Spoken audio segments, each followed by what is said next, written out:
Hello dear students, how are you all? So today we are going to discuss about women and sports.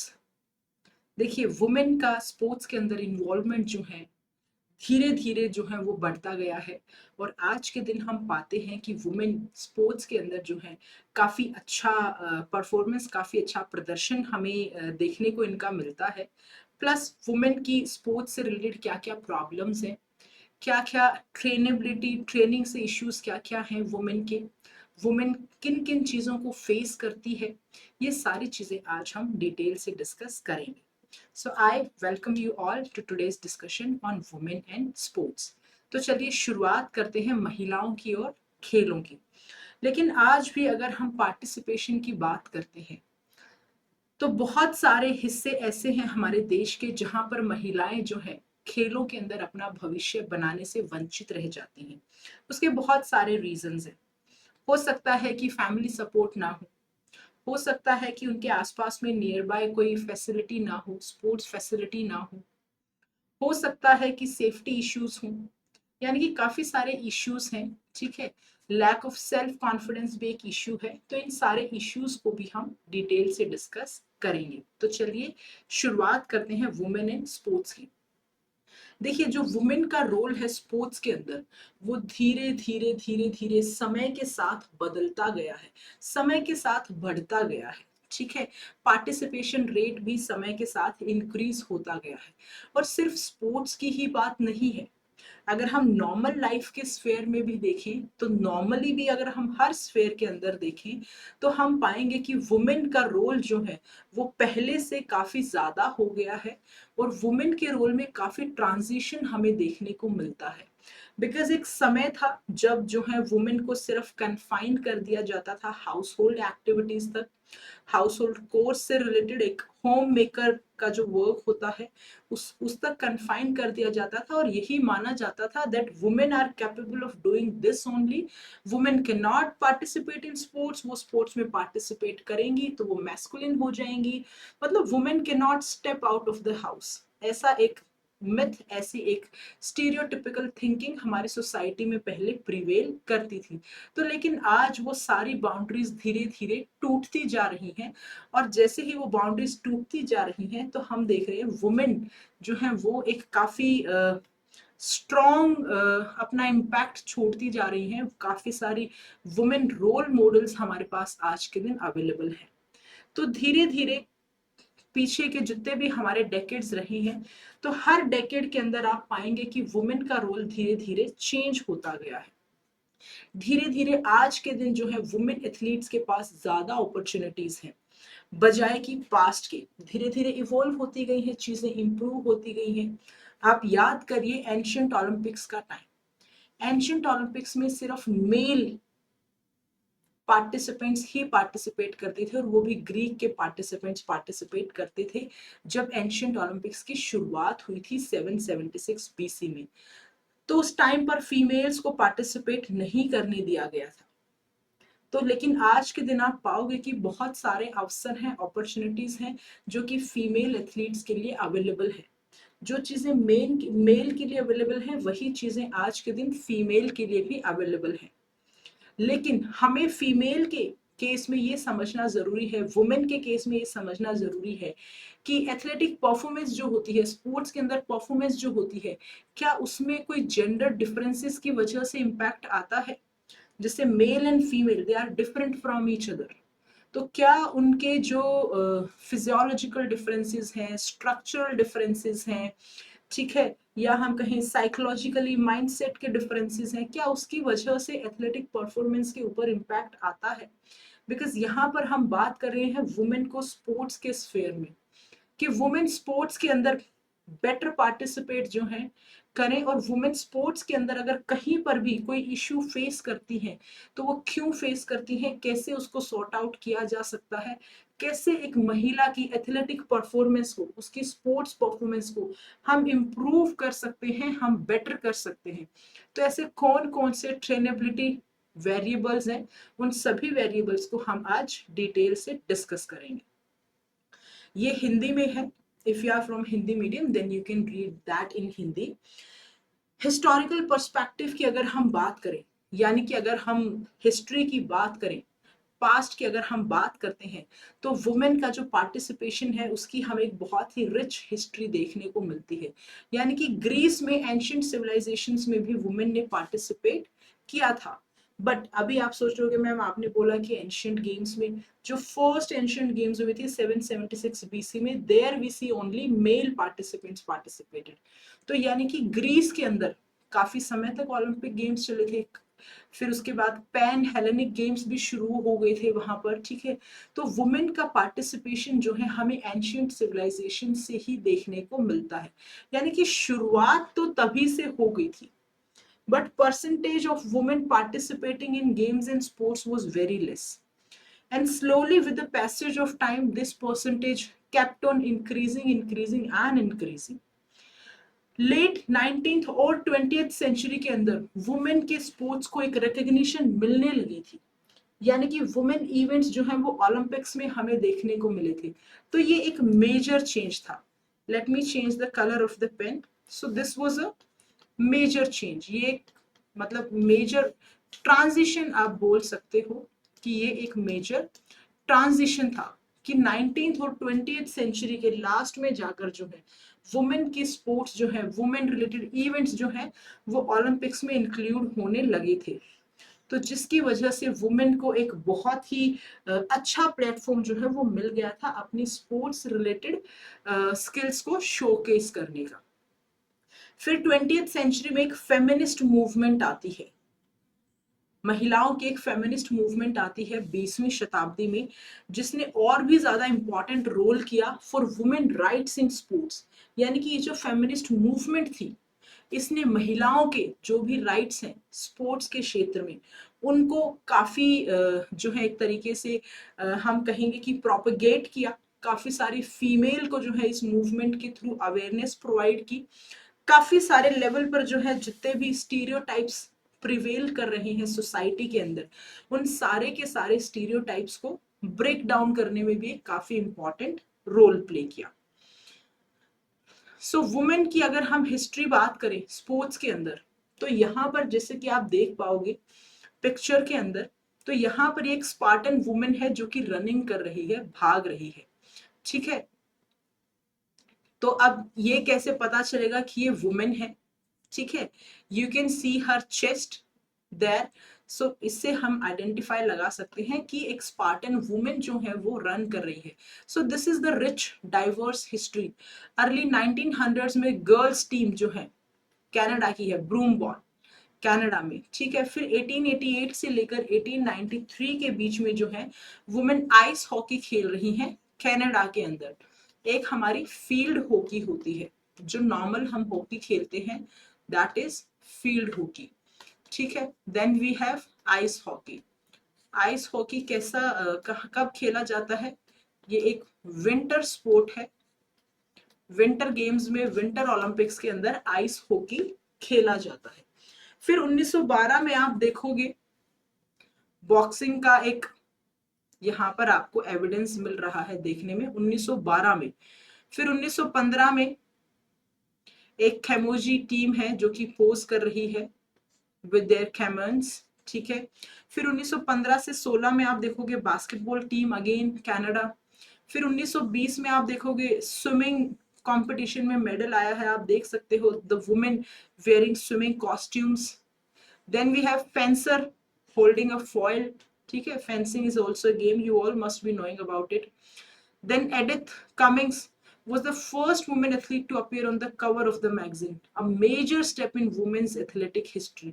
मतलब magazine, ये times magazine है, इस times magazine के ऊपर जो है, इसके कवर फोटो के ऊपर जो है, फर्स्ट पेज के ऊपर जो है, या फिर हम कह सकते हैं कि ये पहली महिला है, ठीक है। फर्स्ट पेज यानी कि जो स्टार्ट फर्स्ट इनिशियल जो पेज होता है मैगजीन का, उसके ऊपर ये महिला है। सो दिस वाज अ मतलब kind of major breakthrough, ठीक है। फिर उसके बाद 1926 में टेनिस प्लेयर्स को आप यहाँ पर देख सकते हो। तो मतलब कितने डाइवर्स एरियाज में जो है आप देखोगे कि 1800 में, 1900 में, ठीक है, वुमेन ने पार्टिसिपेट किया। वुमेन का पार्टिसिपेशन हमें देखने को मिलता है। हाँ, नंबर कम था, दैट इज वन थिंग। चलिए अब चैलेंजेस और बैरियर्स की बात करें तो स्पोर्ट्स के क्षेत्र में जो है डिस्क्रिमिनेशन और जेंडर बायस एक ऐसी चीज है जो कि आज भी बहुत ज्यादा नहीं, पहले से तो काफी कम हो गया है. We have women going through these issues, discrimination और जेंडर बायस. ठीक है. Women access to sports and athletic opportunities, यानी कि कितनी अपॉर्चुनिटीज महिलाओं को अवेलेबल होंगी, कितने अवसर उनको मिलेंगे. ठीक है. वो स्पोर्ट्स में कितना आगे तक जा पाएंगी, कितना आगे तक नहीं जा पाएंगी. ये उनके साथ में जो भेदभाव होता था, जो जेंडर डिस्क्रिमिनेशन, जेंडर बायसनेस जो होती थी, उनको समान समान अवसर नहीं मिलता था. तो उसकी वजह से जो है वुमेन का पार्टिसिपेशन काफी हद तक लिमिट होता था, काफी हद तक रेस्ट्रिक्ट होता था. फिर एक फीमेल एथलीट्स को लेकर स्टीरियोटाइप्स बहुत हैं. स्टीरियोटाइप्स यानी कि एक टिपिकल थिंकिंग किसी भी ग्रुप को लेकर. जैसे बहुत सिंपल एग्जांपल से आपको बताऊं तो एक स्टीरियोटिपिकल थिंकिंग है कि ना लड़के रोते नहीं है. You all must have heard this thing. Whenever a boy cries in the family, a small baby boy, so you might have heard this thing. लड़के नहीं रोते हैं, रो रहा है, लड़की है क्या, मतलब you all must have seen such words. ठीक है. So this is a stereotypical thinking. So बहुत सारे फीमेल एथलीट्स को लेकर स्टीरियोटाइप्स थे कि उनकी जो फिजिकल कैपेबिलिटीज हैं वो उतनी नहीं है जितनी मेल की हैं. ठीक है. यानी कि उनके अंदर उतनी शारीरिक क्षमता नहीं है, तो वो कैसे पार्टिसिपेट करेगी. तो उनके फिजिकल एबिलिटीज को लेकर, उनके शारीरिक योग्यताओं को लेकर, शारीरिक क्षमताओं को लेकर काफी स्टीरियोटाइप्स प्रिवेल कर रहे थे.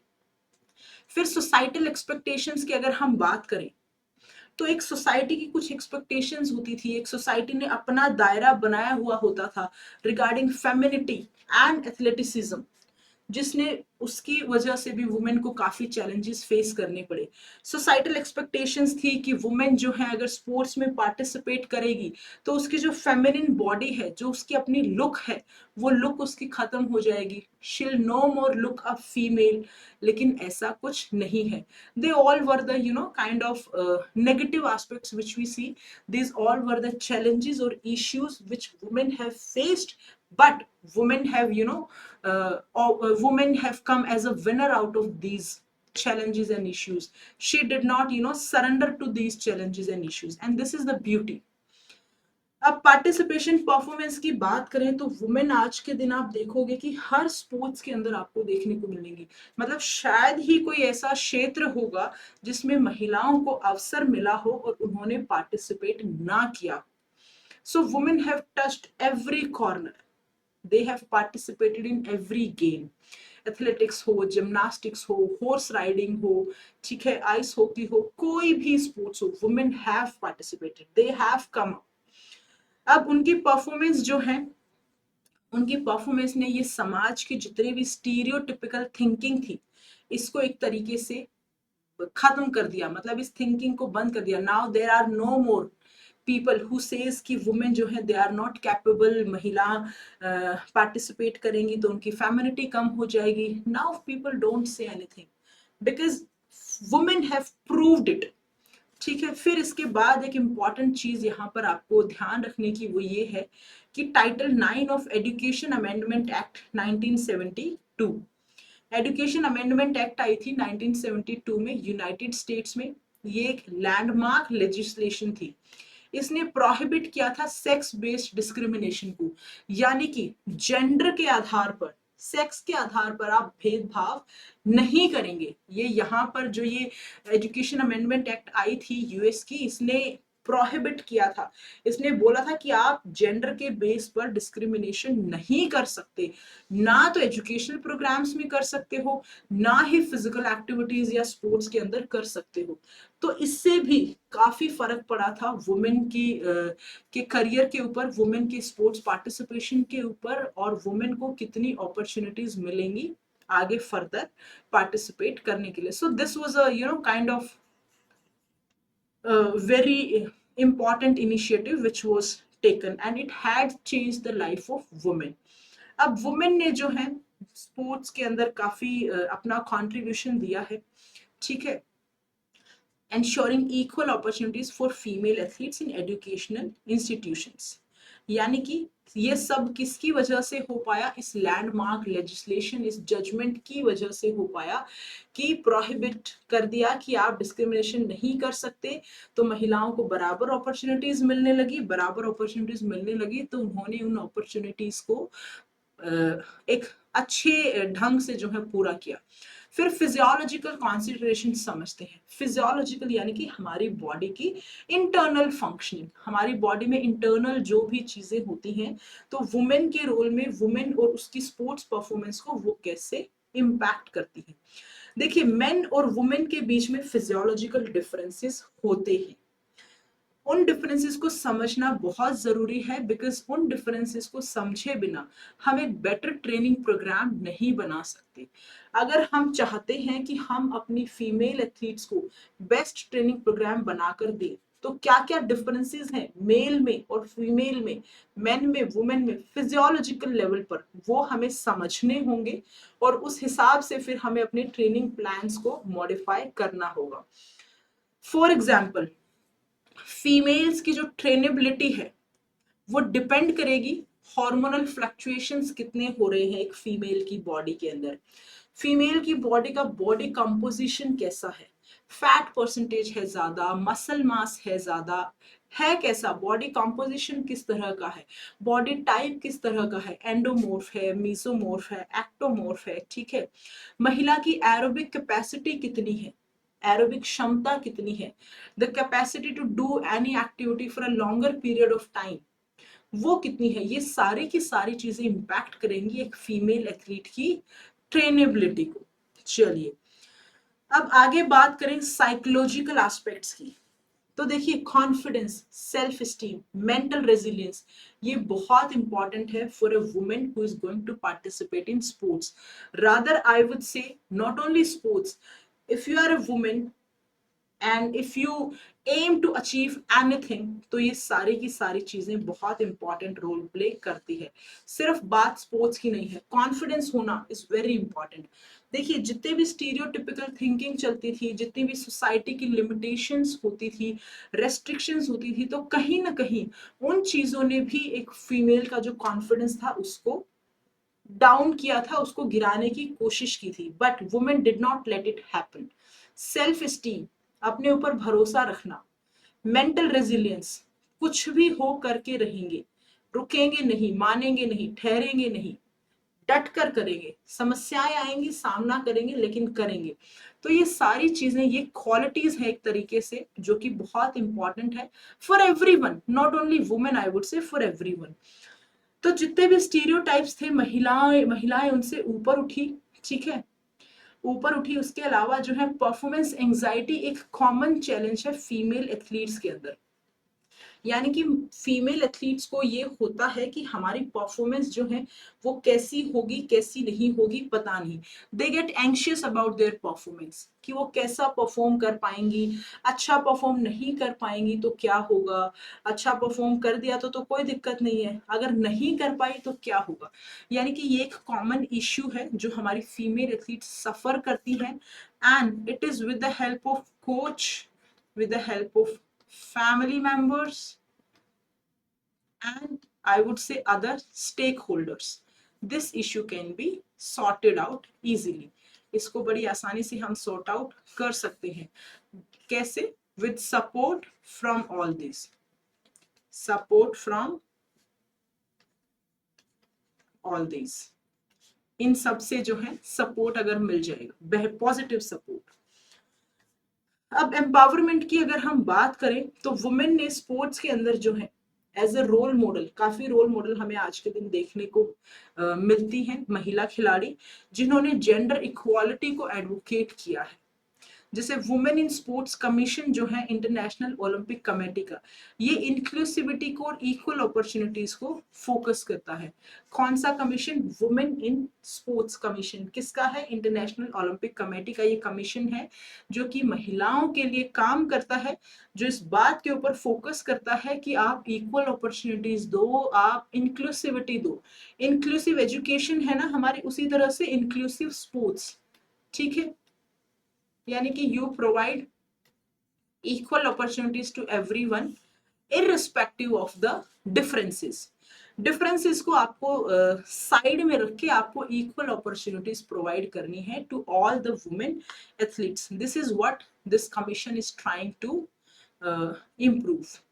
अब कोचिंग और लीडरशिप की अगर हम बात करें, देखिए हमें ज्यादा से ज्यादा खिलाड़ियों को एनकरेज करना चाहिए कि वो स्पोर्ट्स के अंदर अपना करियर बनाए, कोचिंग फील्ड में अपना करियर बनाए. If we will have more number of female coaches तो महिलाओं का पार्टिसिपेशन भी काफी हद तक बढ़ने की संभावना रहती है. Because there are a lot of women जो कि कंफर्टेबल फील करती हैं एक फीमेल कोच के सामने. तो अगर एक फीमेल कोच की संख्या जितनी ज्यादा होगी तो पेरेंट्स भी जो है वो अपनी बच्चियों को, महिलाओं को, लड़कियों को जो है वो आसानी से स्पोर्ट्स करने के लिए भेज देंगे without any kind of fear और हेजिटेशन इन देयर माइंड. तो हमें ज्यादा से ज्यादा खिलाड़ियों को जो है वुमेन्स को एनकरेज करना चाहिए कि वो कोचिंग के अंदर अपना करियर बनाए, ठीक है, ताकि इससे हम जेंडर इक्विटी को और बढ़ा सके. क्योंकि अगर महिलाएं कोचिंग के अंदर करियर बनाएंगी तो मोर number of women will come, जो कि मैंने आपसे अभी डिस्कस कर लिया है. अब ट्रेनेबिलिटी की बात करें ऑफ वुमेन इन स्पोर्ट्स, तो देखिए ट्रेनेबिलिटी का कॉन्सेप्ट समझना बहुत जरूरी है फिजिकल एजुकेशन प्रोफेशनल्स के लिए. अब ट्रेनेबिलिटी ऑफ वुमेन के अंदर हम क्या कोशिश करते हैं, हम कोशिश करते हैं ये रिकग्नाइज करने की कि क्या क्या फिजियोलॉजिकल लेवल पर डिफरेंसेस हैं, क्या क्या साइकोलॉजिकल लेवल पर डिफरेंसेस हैं, क्या सोशोलॉजिकल फैक्टर्स हैं जो कि एक वुमेन के रिस्पॉन्स को इम्पैक्ट करते हैं टूवर्ड्स परफॉर्मेंस. यानी कि एक वुमेन की जो परफॉर्मेंस है उसकी परफॉर्मेंस लिंक्ड है साइकोलॉजिकल फैक्टर से, सोशोलॉजिकल फैक्टर से, फिजियोलॉजिकल फैक्टर से. इन सारे फैक्टर से लिंक्ड है. तो ये सारे के सारे फैक्टर्स मिलकर किस तरह से परफॉर्मेंस को इम्पैक्ट करते हैं, पॉजिटिवली करते हैं, नेगेटिवली करते हैं, कैसे करते हैं, चलिए देखते हैं. Then we talk about physiological factors. देखिए वुमेन जो है they show substantial potential for strength gains through resistance training. अगर वुमेन रेसिस्टेंस ट्रेनिंग करती हैं, रेसिस्टेंस ट्रेनिंग यानी स्ट्रेंथ ट्रेनिंग, जिम ट्रेनिंग आप बोल सकते हो, और बिल्कुल इसको लोकल तरीके से अगर हम समझने की कोशिश करें तो कोई भी ऐसी ट्रेनिंग जो लोड के द्वारा की जाती है, किसी एक्सटर्नल लोड के द्वारा की जाती है, सो दैट इज रेसिस्टेंस ट्रेनिंग. तो वुमेन अपनी स्ट्रेंथ को इंप्रूव करती हैं रेसिस्टेंस ट्रेनिंग के द्वारा, लेकिन इनिशियली उनकी स्ट्रेंथ जो है एब्सोल्यूट स्ट्रेंथ, एब्सोल्यूट यानी कि टोटल स्ट्रेंथ, इनिशियली महिलाओं की स्ट्रेंथ जो है कम होती है, but with the help of resistance training ये इंप्रूव की जा सकती है. तो ये एक फिजियोलॉजिकल फैक्टर है कि हमारी फिजियोलॉजी कैसे रिस्पॉन्ड करती है. अगर एक बेटर रेसिस्टेंस ट्रेनिंग प्रोग्राम के द्वारा एक वुमेन की स्ट्रेंथ को इंप्रूव कराने की कोशिश की जाए तो वो इंप्रूव हो सकती है. फिर वुमेन के अंदर रिलेटिवली बॉडी फैट परसेंटेज ज्यादा होता है एज कंपेयर टू मेन. तो बॉडी फैट परसेंटेज ज्यादा होता है तो ये एक महिला की एरोबिक परफॉर्मेंस को इम्पैक्ट करता है. अब एरोबिक परफॉर्मेंस क्या होती है, you know we have discussed earlier. But इसके बावजूद भी हमें ये देखने को मिलता है कि जो फीमेल एथलीट्स हैं वो बहुत अच्छा परफॉर्म करती हैं एंड्योरेंस इवेंट्स के अंदर. जैसे मेन जो है वो अडेप्ट हो जाता है एंड्योरेंस इवेंट्स के अंदर बहुत आसानी से, जो है अकस्टम हो जाता है, अडेप्ट हो जाता है, ठीक है. उसी तरह से फीमेल भी अडेप्ट हो जाती हैं इररिस्पेक्टिव कि उनकी बॉडी में फैट परसेंटेज कितना है. अब मेंस्ट्रुअल साइकिल जो होती है, पीरियड्स जो होते हैं हर महीने, वो भी इन्फ्लुएंस करती है ट्रेनेबिलिटी को. क्योंकि पीरियड्स के दौरान, मेंस्ट्रुअल साइकिल के दौरान एक वुमेन की बॉडी में बहुत सारे हार्मोन्स जो है वो फ्लक्चुएट हो रहे होते हैं, और ये हार्मोन्स का फ्लक्चुएट होना एक वुमेन की स्ट्रेंथ को और उसकी एंड्योरेंस को काफी हद तक इम्पैक्ट करता है. तो जितने भी कोचिस हैं, सभी के सभी कोचिस को एक महिला का जब ट्रेनिंग प्लान बनाना है या एक महिला को जब भी ट्रेनिंग कराएं तो उसकी मेंस्ट्रुअल साइकिल को जरूर कंसिडर करें उस टाइम पीरियड में, because she is going through a lot of stress. Training का स्ट्रेस तो है ही, लेकिन उसके अलावा जो है उसका अंदर अपना फिजियोलॉजिकल स्ट्रेस भी चल रहा है. चलिए, so now talking about hormone variability. Hormone variability की अगर हम बात करें तो वुमेन के अंदर हार्मोन फ्लक्चुएशंस जो हैं, जैसे मेंस्ट्रुअल साइकिल के दौरान हमें काफी देखने को मिलते हैं, जो कि ट्रेनिंग एडेप्टेशंस को इम्पैक्ट कर सकते हैं। यानी कि एक वुमेन कैसे अडेप्ट करेगी किसी भी ट्रेनिंग प्लान से, कैसे उसकी बॉडी रिस्पॉन्ड करेगी किसी भी ट्रेनिंग प्लान को, वो डिपेंड करेगा कि उसकी बॉडी में जो हार्मोन फ्लक्चुएशंस हैं वो किस तरह के हो रहे हैं, उनके ऊपर काफी डिपेंड करेगा।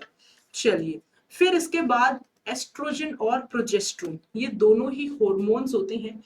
ये हमारी स्ट्रेंथ को भी इम्पैक्ट करते हैं, एंड्योरेंस को भी इम्पैक्ट करते हैं और रिकवरी को भी इम्पैक्ट करते हैं। तो एक तरीके से ये लगाइए कि for a coach it is very important to understand a human body, the problems of female from all the angles, from all the angles, ठीक है। अब कुछ हार्मोनल पैटर्न्स हैं, ठीक है, उनके काफी अलग अलग आउटकम्स हैं, जैसे कि आप देख सकते हो मेंस्ट्रुअल साइकिल, ओवेरियन हॉर्मोन्स के अंदर चेंजेस हमें देखने को मिलते हैं। दूसरा है कॉन्ट्रासेप्टिव्स और हार्मोन रिप्लेसमेंट, यहाँ पर कॉमनली दे इंजेस्ट सिंथेटिक स्टेरॉयड हॉर्मोन्स, इसका भी इम्पैक्ट हमें देखने को मिलता है। देन प्रेगनेंसी और मेनोपॉज, यहाँ पर जो है बहुत ही हाई लेवल एस्ट्रोजन और प्रोजेस्टेरोन पहुंच जाता है और ओवेरियन हॉर्मोन्स जो होते हैं उनके अंदर एक रैपिड डिक्लाइन हमें देखने को मिलता है, ठीक है। तो यानी कि इस तरीके से सारे के सारे हमारे हॉर्मोन्स जो हैं फ्लक्चुएट होते हैं, तो हमारी ट्रेनिंग भी इम्पैक्ट होती है। अब मसल मास और स्ट्रेंथ की बात करते हैं, तो ऑन एन एवरेज तो आप देखोगे कि महिलाओं के अंदर जो मसल मास होता है वो रिलेटिवली मेन की बजाय कम होता है, but again it can be improved. But एक मेन जितनी same situation, same age, same event, same game, सब कुछ सेम, एक मेन जितनी मसल्स बिल्डअप कर पाना is relatively harder for a women. तो रेसिस्टेंस ट्रेनिंग काफी हद तक हालांकि मदद करती है कि एक वुमेन की स्ट्रेंथ और पावर जो है वो इंप्रूव हो, और होती भी है। एरोबिक कैपेसिटी की अगर हम बात करें तो वुमेन के अंदर जो higher percentage of body fat होता है वो उसकी एरोबिक कैपेसिटी को इन्फ्लुएंस करता है। This is what we have discussed. Repeatedly चीजें मैं आपसे इसलिए बोल रही हूं ताकि आपके दिमाग में सब कुछ बैठ जाए।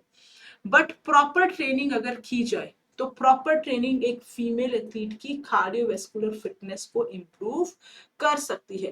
कार्डियोवैस्कुलर फिटनेस यानी कि हृदय संबंधी फिटनेस, किसी भी इवेंट को, किसी भी लॉन्ग डिस्टेंस इवेंट को बहुत अच्छे से काफी देर तक एफिशिएंसी के साथ में कर पाना।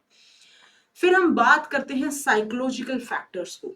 देखिए, ट्रेनिंग में ही नहीं, ओवरऑल लाइफ के अंदर भी साइकोलॉजिकल फैक्टर्स बहुत ज्यादा इंपॉर्टेंट रोल प्ले करते हैं। जैसे कि एक वुमेन का मोटिवेशन लेवल कितना है, उसके अंदर कॉन्फिडेंस कितना है, वो उसकी ट्रेनेबिलिटी को इम्पैक्ट करेगा, ठीक है।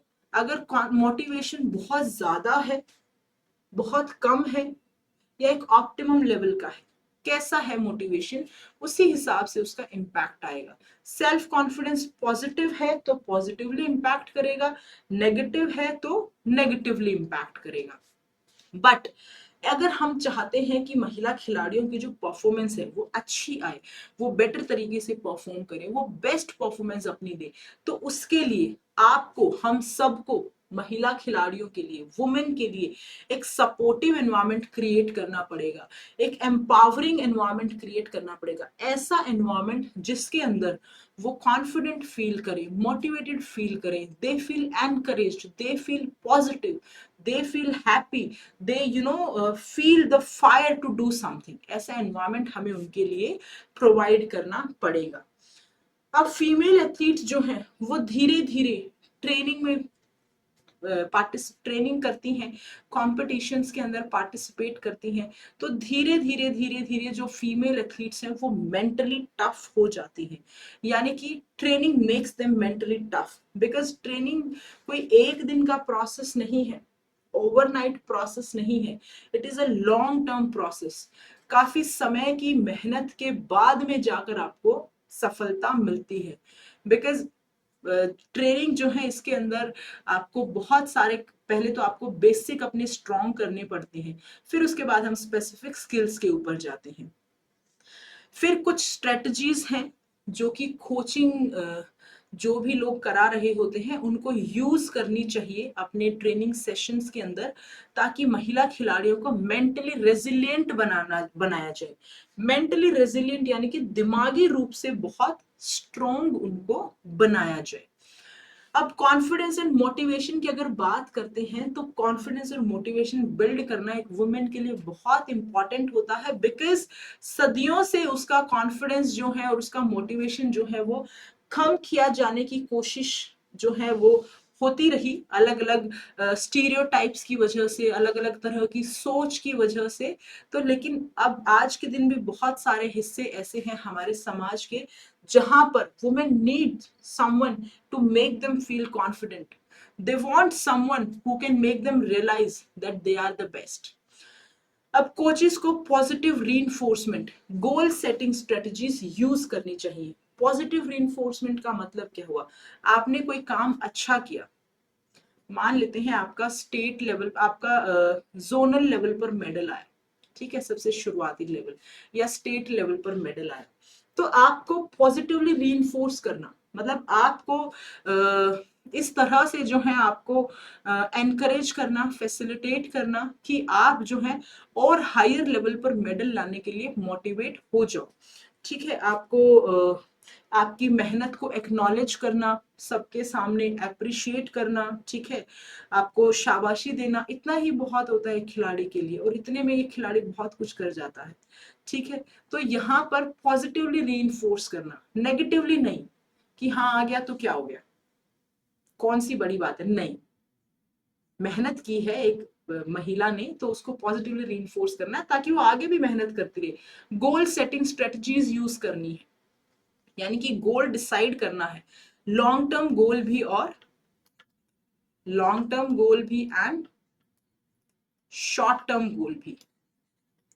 So long term goal plus short term goal, ये दोनों ही गोल्स आपको एस्टेब्लिश करने हैं, ताकि जो शॉर्ट टर्म गोल है उनको आप चेस करते चलो और एक दिन आप लॉन्ग टर्म गोल को अचीव कर लो। परफॉर्मेंस एंजाइटी, अब परफॉर्मेंस एंजाइटी मैंने आपको अभी बताया था थोड़ी देर पहले कि परफॉर्मेंस एंजाइटी फील करना ये एक इश्यू है वुमेन एथलीट्स के साथ में। और ये इश्यू क्यों है? ये इश्यू है सोसाइटल प्रेशर और स्टीरियोटाइप्स की वजह से। किसकी वजह से? सोसाइटल प्रेशर और स्टीरियोटाइप्स की वजह से। समाज का एक प्रेशर है कि अगर चले गए हो तो अच्छा करके ही आना। अरे हो जाता है ऐसा, कभी कभी नहीं अच्छा हो पाता, हर कोई थोड़ी ना जीतेगा और हर कोई हारेगा भी नहीं, और हमेशा भी कोई नहीं जीतेगा और हमेशा कोई हारेगा भी नहीं। वक्त बदलता है, समय बदलता है, ठीक है। तो सोसाइटी का जो प्रेशर है वो एंजाइटी क्रिएट करता है। तो हमें प्रेशराइज नहीं करना है वुमेन एथलीट्स को, हमें बस उनको पॉजिटिवली एनकरेज करना है, हमें बस उनको मोटिवेट करना है, हमें बस उनको सपोर्ट करना है, कोई प्रेशर उनके ऊपर नहीं डालना है। स्टीरियोटाइप्स, मेंटल ट्रेनिंग टेक्निक्स जैसे कि विजुअलाइजेशन, रिलैक्सेशन, ये ट्रेनिंग टेक्निक्स जो है मानसिक स्तर पर कोचेस के द्वारा यूज की जानी चाहिए एक महिला खिलाड़ी की जो एंजाइटी है उसको कम करने के लिए। बिकॉज एंजाइटी एक ऐसी चीज है, ये ऑप्टिमम होनी चाहिए। अगर बहुत ज्यादा, आपने इन्वर्टेड यू आपने थ्योरी पढ़ी हो, एंजाइटी अगर बहुत कम होगी तो भी समस्या है, बहुत ज्यादा होगी तो भी समस्या है। एंजाइटी कैसी होनी चाहिए? ऑप्टिमम होनी चाहिए, ना बहुत कम ना बहुत ज्यादा। We must, a female athlete must have optimum anxiety, optimum anxiety. फिर उसके बाद बॉडी इमेज, सेल्फ एस्टीम की अगर हम बात करें तो एक महिला खिलाड़ियों को एक पॉजिटिव बॉडी इमेज के लिए हमें एनकरेज करना चाहिए। They should not be made to feel कि they are looking like they cannot do good in sports, they don't look like a sports person। मतलब उनकी बॉडी इमेज को लेकर हमें कोई भी नेगेटिव तरीके से उनको नहीं बोलना चाहिए। उनकी बॉडी इमेज को का और उनके कॉन्फिडेंस का, उनकी मेंटल वेलबींग के बीच में एक हेल्दी रिलेशनशिप डेवलप करने की कोशिश करनी चाहिए। एक पॉजिटिव रिलेशनशिप हमें कोशिश करनी चाहिए डेवलप करने की। फिर कुछ सोशियोलॉजिकल फैक्टर्स है। वो सोशियोलॉजिकल फैक्टर्स क्या है? अब जैसे नॉर्मली जो है वुमेन के पास में higher percentage of body fat होता है, मसल मास कम होता है। तो ये डिफरेंसेस जो हैं, जो पावर बेस्ड स्पोर्ट्स होते हैं जिनके अंदर बहुत ज्यादा ये सोशियोलॉजिकल फैक्टर्स नहीं है, ये बायोमैकेनिकल डिफरेंसेस हैं। ये यहाँ पर बाय मिस्टेक लिखा हुआ है, तो these are not sociological factors, right. So these are the biomechanical differences, ठीक है, बायोमैकेनिकल डिफरेंसेस, बायोमैकेनिक्स के लेवल पर, हॉर्मोन्स के लेवल पर और फिजियोलॉजी के लेवल पर। तो वुमेन्स के पास में जैसा कि हम डिस्कस करते आ रहे हैं, परसेंटेज ऑफ फैट ज्यादा होता है, मसल मास जो है वो रिलेटिवली कम होता है, तो हमारी परफॉर्मेंस इंपैक्ट होती है, खासकर पावर बेस्ड स्पोर्ट्स में, ठीक है।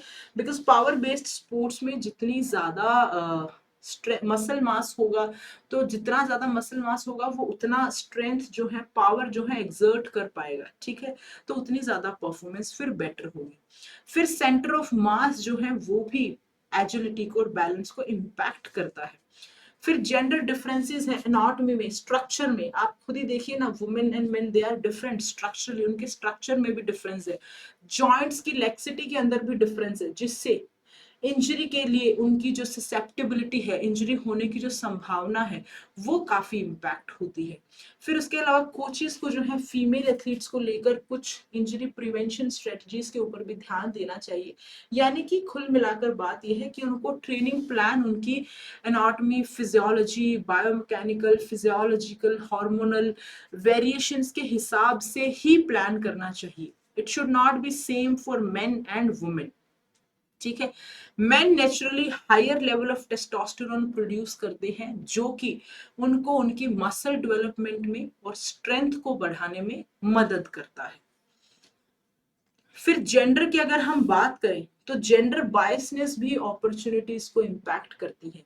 अगर हम एक तरीके से बराबर अपॉर्चुनिटीज नहीं देंगे तो फीमेल कैसे आगे पहुंच पाएंगी।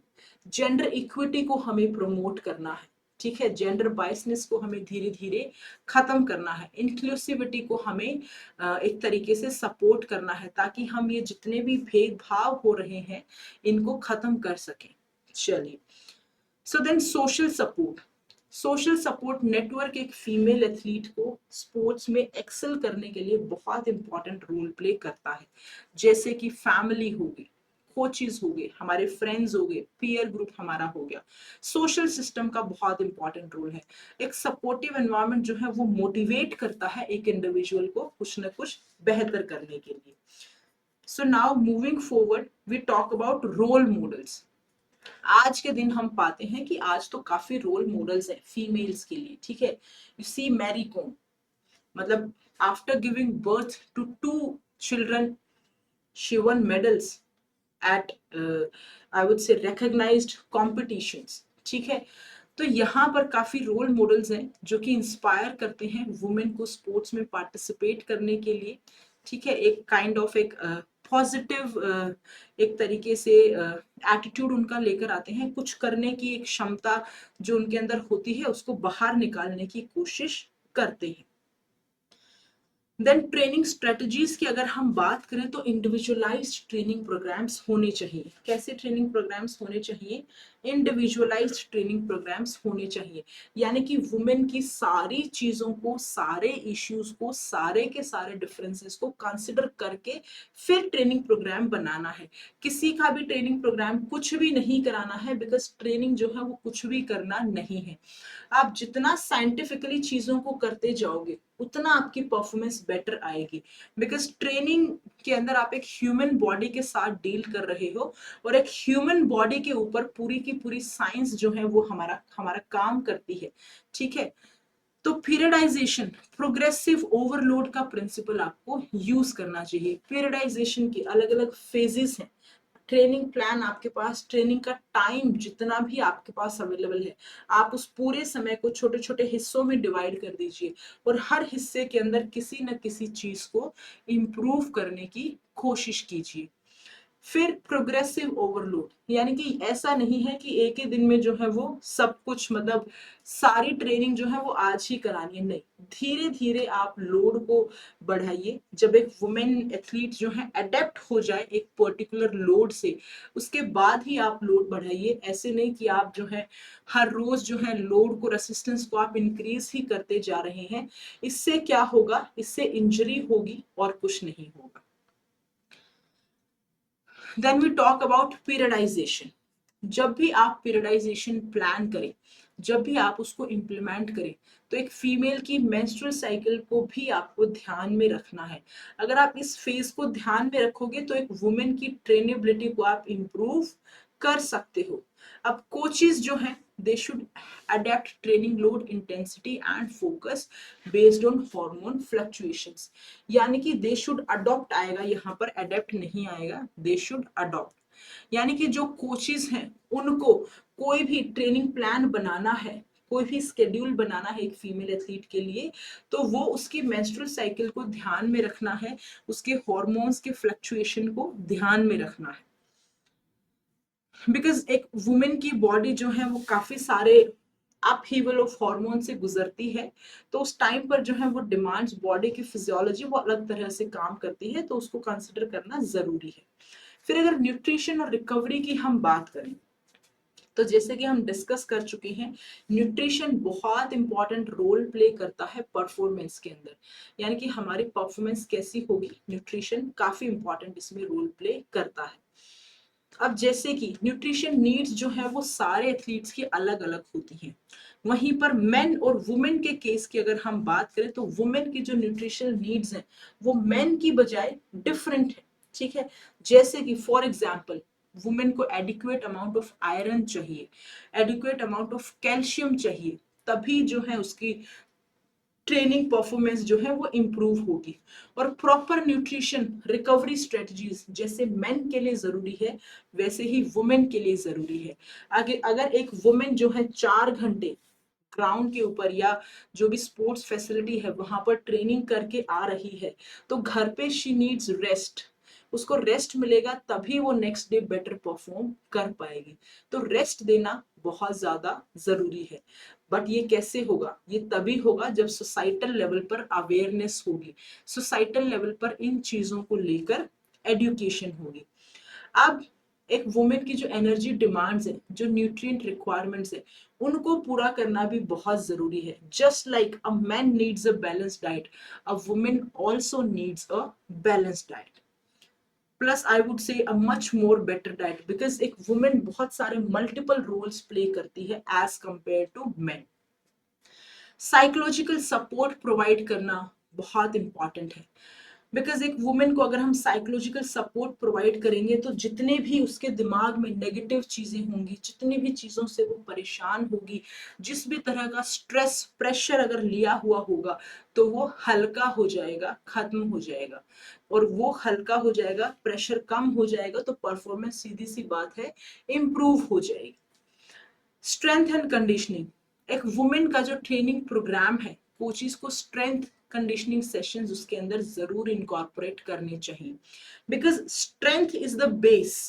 स्ट्रेंथ अच्छी होगी तो बाकी सारी की सारी ट्रेनिंग, बाकी सारे के सारे जो स्किल्स हैं वो बेटर तरीके से एक फीमेल परफॉर्म कर पाएगी। तो एक अच्छी स्ट्रेंथ तभी हो पाएगी जब हम स्ट्रेंथ सेशंस, स्ट्रेंथ प्रोग्राम्स एक वुमेन को कराएंगे, और वो स्ट्रेंथ प्रोग्राम्स ऐसे जो कि उसकी फंक्शनल स्ट्रेंथ को इम्प्रूव करें। बिकॉज हम फंक्शनल स्ट्रेंथ यानी कि डे टू डे एक्टिविटीज वो जो भी कर रही है और स्पोर्ट्स के अंदर जो वो स्किल्स कर रही है, वो स्किल्स धीरे धीरे वो बेटर कर पाए, उन सब के अंदर उसकी स्ट्रेंथ जो है उसको पॉजिटिवली एनकरेज करे, उसको पॉजिटिवली हेल्प करे बेटर परफॉर्म करने के लिए। कोर स्टेबिलिटी के ऊपर हमें फोकस करना चाहिए, कोर रीजन जो है हमारा, बिकॉज जो कोर एरिया है ये अपर बॉडी और लोअर बॉडी के बीच में लिंक है, तो कोर स्टेबिलिटी के ऊपर फोकस करना है और इंजरी प्रिवेंशन के ऊपर। मेंटल कंडीशनिंग के लिए as we have discussed visualization, stress management, goal setting, ये काफी सारी टेक्निक्स हैं जो कि यूज की जा सकती हैं to enhance trainability. Injury prevention की अगर हम बात करते हैं तो फीमेल एथलीट्स के अंदर जैसे एसीएल नाम से आप जैसे देख सकते हैं, तो ये बहुत कॉमन इंजरी होती है। एसीएल यानी कि एंटीरियर क्रूशिएट लिगामेंट, हमारे नी के अंदर जो है होता है एंटीरियर क्रूशिएट लिगामेंट। ठीक है, जैसे एसीएल इंजरी होगी तो इंजरी प्रिवेंशन प्रोग्राम्स भी जो है वो इनकॉर्पोरेट करने चाहिए। फिर फीमेल एथलीट ट्रायड, ये भी एक इश्यू है, बट इसको हम डिस्कस करेंगे जब हम बातचीत करेंगे special problems of female athlete. अभी हम वुमेन एंड स्पोर्ट्स की बातचीत कर रहे हैं। अब देखिए वुमेन जो है वो चाहे एमेच्योर स्पोर्ट्स हो या फिर प्रोफेशनल स्पोर्ट्स हो, दोनों के अंदर ही वुमेन की प्रेजेंस आपको देखने को मिलती है। और इंडिया की भी एक अपनी रिच हिस्ट्री है, डाइवर्सिटी है स्पोर्ट्स पार्टिसिपेशन के अंदर। 20th सेंचुरी ट्रांसफॉर्मेशन की अगर हम बात करें तो फीमेल का स्पोर्ट्स पार्टिसिपेशन जैसे कि हमने देखा 20th सेंचुरी में काफी हद तक जेंडर इक्वालिटी आ गई थी, बिकॉज बहुत सारे वुमेन के इवेंट्स जो हैं वो हमें ओलंपिक्स में धीरे धीरे देखने को मिले। देखिए इतनी सारी इंप्रूवमेंट्स हो चुकी हैं, लेकिन उसके बावजूद भी there is a lot of scope for improvement. अभी भी इम्प्रूवमेंट के लिए जगह है, बहुत जगह है, अभी भी हमें बहुत इम्प्रूव करना है। 100% जेंडर जो है मैं कहूंगी कि जो डिस्पैरिटी है, 100% जो जेंडर गैप है, उसको हम पूरा का पूरा अभी फिल नहीं कर पाए हैं। 100% जेंडर इक्वालिटी को हम अभी अचीव नहीं कर पाए हैं। कितनी भी परफॉर्मेंस हमारी इंप्रूव हो गई, कितना भी पार्टिसिपेशन रेट बढ़ गया, लेकिन वुमेन और मेन के बीच में आज भी एक गैप है। तो ये डिस्पैरिटीज तब तक चलती रहेंगी जब तक हम सब लोग मिलकर काम नहीं करेंगे। So these are some of the myths about women athletes which you can see. I'll just kind of read for them. If you cannot see them, if you cannot read them, I can read them. मतलब myths क्या थी कि महिलाएं जो हैं वो main से कम aggressive होती है। दूसरी मिथ क्या थी कि जो कॉन्टेक्ट स्पोर्ट्स होते हैं वो वुमेन के बॉडी पार्ट्स को, वुमेन के रिप्रोडक्टिव ऑर्गन्स को, ब्रेस्ट को इम्पैक्ट करते हैं। ठीक है, तीसरा था कि वुमेन जो है चाइल्ड बर्थ के बाद में पोस्ट प्रेगनेंसी जो है अपनी फिजिकल स्ट्रेंथ को वापस से रिगेन नहीं कर सकती। This was the third myth prevailing, और ये सब टूटती गई है समय समय के साथ। वुमेन जो है मेंस्ट्रुएशन के टाइम पर पीक एथलेटिक परफॉर्मेंस प्रोवाइड नहीं कर सकती। वेट लिफ्टिंग से वुमेन के अंदर बहुत ज्यादा बल्की मसल्स आ जाएंगी। कंपटीशन अगर कॉन्टैक्ट स्पोर्ट्स में करेगी वुमेन, बॉक्सिंग वॉक्सिंग हो गया ये सब, तो उसकी जो फेमिनिटी है, फेमिनिन जो उसकी लुक है वो चली जाएगी। और मेन जो है वो नॉर्मली पैदाइशी बेटर एथलीट्स होते हैं वुमेन की बजाय। लेकिन ये सारी की सारी मिथ जो है वो समय के साथ टूटती गई हैं। फिर कुछ फिजिकल कंस्ट्रेंट्स हैं, जैसे कि मस्कुलेचर, वुमेन का स्ट्रक्चर जो है, पोस्चर जो है, फुट का स्ट्रक्चर जो है, पेल्विक एब्डोमिनल फीचर्स जो हैं, ये हमारी वुमेन की स्पोर्ट्स परफॉर्मेंस को इम्पैक्ट करते हैं। फिर हमारे कुछ साइकोलॉजिकल कंस्ट्रेंट्स हैं, फिजियोलॉजिकल कंस्ट्रेंट्स हैं, जैसे कि हमारे ऑर्गन्स की फंक्शनिंग, वो भी ओवरऑल हमारी परफॉर्मेंस को इम्पैक्ट करती है। जैसे आरबीसीज, रेड ब्लड सेल्स का लेवल, हीमोग्लोबिन का परसेंटेज, हार्ट और लंग्स की कैपेसिटी क्या है, एंडोक्राइन सिस्टम के क्या कुछ इश्यूज हैं नहीं है, बिकॉज सारे हॉर्मोन्स का प्रोडक्शन सिक्रीशन इसी से एसोसिएटेड है। बॉडी फैट परसेंटेज कितना है, मेंस्ट्रुअल डिसऑर्डर्स कोई हैं या नहीं है, तो ये सब के सब अफेक्ट करते हैं performance. Then we talk about psychological constraints. Psychological constraints के अंदर जो भी फैक्टर्स हम डिस्कस करते आ रहे हैं, एंजाइटी हो गया, एग्रेशन हो गया, सेल्फ कॉन्फिडेंस, मोटिवेशन, ठीक है, and reluctance to participate during menstruation. Menstruation के टाइम पर बहुत ज्यादा मोटिवेटेड ना फील करना पार्टिसिपेट करने के लिए, ये भी एक वुमेन की परफॉर्मेंस को स्पोर्ट्स में लिमिट करता है, इम्पैक्ट करता है। अब साइकोलॉजिकल फैक्टर्स जो हैं ये स्पोर्ट्स के अंदर इन्वॉल्वमेंट वुमेन का कितना होगा नहीं होगा, इसको भी काफी प्रभावित करते हैं। देन सोशल कंस्ट्रेंट्स यानी कि सोसाइटी का बिहेवियर, सोसाइटल एक्सपेक्टेशंस, ठीक है, पेरेंट्स का सपोर्ट होना ना होना, मेल डोमिनेटेड सोसाइटल स्ट्रक्चर है या फिर कैसा है, या डेमोक्रेटिकली चीजें काम कर रही हैं, ठीक है, हैरेसमेंट जो है वुमेन का स्पोर्ट्स परफॉर्मेंस के दौरान उनके साथ में मिसबिहेवियर करना, ठीक है, अब एक वुमेन का उसके कोचेस के साथ में, पीयर्स के साथ में, ओपोनेंट्स ऑफिशियल्स के साथ में किस तरह का इंटरेक्शन होता है, यानी कि ओवरऑल हम कह सकते हैं कि एक वुमेन के चारों तरफ का सोशल एनवायरनमेंट कैसा है, ये इम्पैक्ट करेगा कि उसकी परफॉर्मेंस कैसी होगी और वो पार्टिसिपेट करेगी भी या नहीं करेगी। कुछ रिलीजियस कंस्ट्रेंट्स भी हैं, हमारी सोसाइटी के कुछ पार्ट्स ऐसे हैं, कुछ फैमिलीज ऐसी हैं कि बहुत स्ट्रॉन्ग जो है वो कुछ रिलीजियस रिचुअल्स को, बिलीव्स में फॉलो करती हैं, तो एक वुमेन को जो स्पोर्ट्स में पार्टिसिपेट करती हैं उनको कहीं ना कहीं एक सोसाइटल ऑस्ट्रसाइजेशन का फियर रहता है। ऑस्ट्रसाइजेशन यानी कि समाज से उनको अलग ना कर दिया जाए, निकाल ना दिया जाए, अगर वो जो रिलीजियस बाउंड्रीज सेट हैं अगर वो उन बाउंड्रीज को क्रॉस करती हैं तो ये सारी चीजें, रिलीजियस कंस्ट्रेंट्स भी एक वुमेन के पार्टिसिपेशन को इम्पैक्ट करती है। देन इकोनॉमिक कंस्ट्रेंट्स, अब देखिए स्पोर्ट्स जो है, स्पोर्ट्स इज अ डिसिप्लिन जिसके अंदर काफी पैसा लगता है। डाइट भी अगर प्रॉपर तरीके से की जाए तो सिर्फ डाइट के अंदर भी काफी पैसा लग जाता है। फिर स्पोर्ट्स रिलेटेड जो है एपरल्स, कपड़े वपड़े, इक्विपमेंट्स कुछ चाहिए, आप रैकेट स्पोर्ट्स में है, बैडमिंटन खरीदना है, शटल खरीदनी है, ठीक है, तो इन सारी चीजों में पैसा चाहिए होता है। तो बहुत बार इनसफिशिएंट फंड्स होते हैं, वुमेन एथलीट्स को स्पॉन्सर करने वाले बहुत सारे लोग नहीं होते हैं, कभी कभी एक्सपर्ट्स जो कोचेज होते हैं वो नहीं होते हैं, कुछ जगह पर फैसिलिटीज होती हैं और कुछ जगह पर फैसिलिटीज होती ही नहीं है।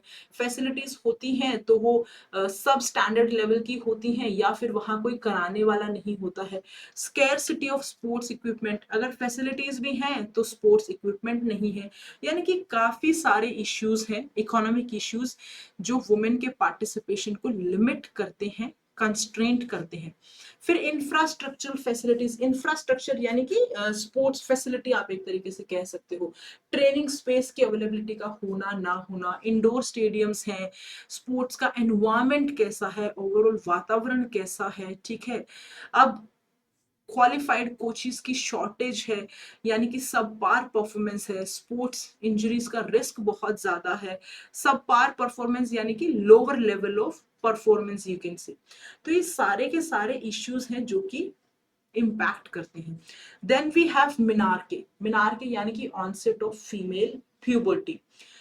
एडोलेसेंस एक ऐसा टाइम पीरियड है जब बहुत सारे यूनिवर्सल लेवल पर, यानी कि जब भी कोई एडोलेसेंस एज में आता है तो जितने भी एडोलेसेंस होते हैं उन सब के अंदर जो है फिजिकल बायोलॉजिकल चेंजेस हो रहे होते हैं, जो बहुत सारे चेंजेस हैं जो उनको सेक्सुअल मैच्योरिटी तक लेकर जाते हैं। फिर प्यूबर्टी एक काइंड ऑफ आप कह सकते हो कि एक फेज है जो कि सेक्सुअल मैच्योरिटी को मार्क करता है, यानी कि sexual maturity is marked by puberty. Menarche यानी कि फर्स्ट मेंस्ट्रुएशन पीरियड, यानी कि first time when a girl menstruates, the first time when a girl gets her period, that is known as menstruation. तो ये एक बहुत इंपॉर्टेंट माइलस्टोन होता है, बिकॉज मेंस्ट्रुएशन के बाद जो है एक वुमेन की, एक फीमेल की बॉडी जो है प्रिपेयर होती है for the future potential pregnancy, और जो रिप्रोडक्टिव सिस्टम होता है वो भी मेच्योर होता है। Then we talk about the determinants of menarcheal age, यानी कि एक वुमेन के जो मेंस्ट्रुअल साइकिल है वो कब बिगिन होगी, कैसे नहीं होगी, वो सारी चीजें काफी फैक्टर्स के ऊपर डिपेंड करती है, जैसे जेनेटिक्स के ऊपर डिपेंड करती है, उसके न्यूट्रिशन के ऊपर डिपेंड करती है, वो गेम्स में पार्टिसिपेट कर रही है या नहीं कर रही है उसके ऊपर भी डिपेंड करती है, उससे भी प्रभावित होती है, स्ट्रेस फैक्टर से भी प्रभावित होती है। अब ओवरऑल अगर हम देखें तो with the passage of time, earlier when there during earlier times a woman used to, a girl used to start menstruating at around almost the age of 16, 17, 18 years, around 17 we can say, but today we see a girl, you know uh, starting her menstrual phase around as low age 7 years, 8 years, 7, 8, 10 years के आसपास, ठीक है। So this age has come down. अब उसका क्या reason है वो आज तक भी अनक्लियर है, अभी भी क्लियर नहीं है। मेंस्ट्रुएशन क्या होता है, एवरी मंथ जो है there is a discharge of blood from the female body. तो उसके अंदर जो यूट्रस है, यूट्रस की जो लाइनिंग है, यूट्राइन लाइनिंग, वो बेसिकली शेड हो जाती है, ठीक है।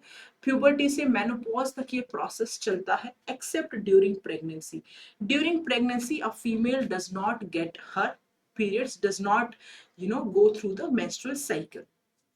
अब ये नॉर्मली 3 to 5 days तक रहती है, बट वुमेन के जो पीरियड्स होते हैं नॉर्मली मेनोपोज का जो समय होता है वो 45 to 55 के बीच में होता है, या फिर you can say around the age of 50।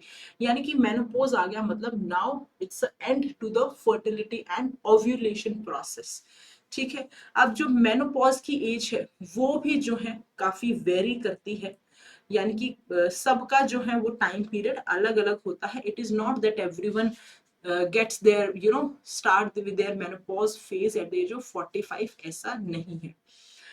अब मेंस्ट्रुअल डायसफंक्शन की बात करें, एबनॉर्मल मेंस्ट्रुअल साइकिल, डायसफंक्शन यानी कि नॉर्मल तरीके से चीजें नहीं चल रही हैं।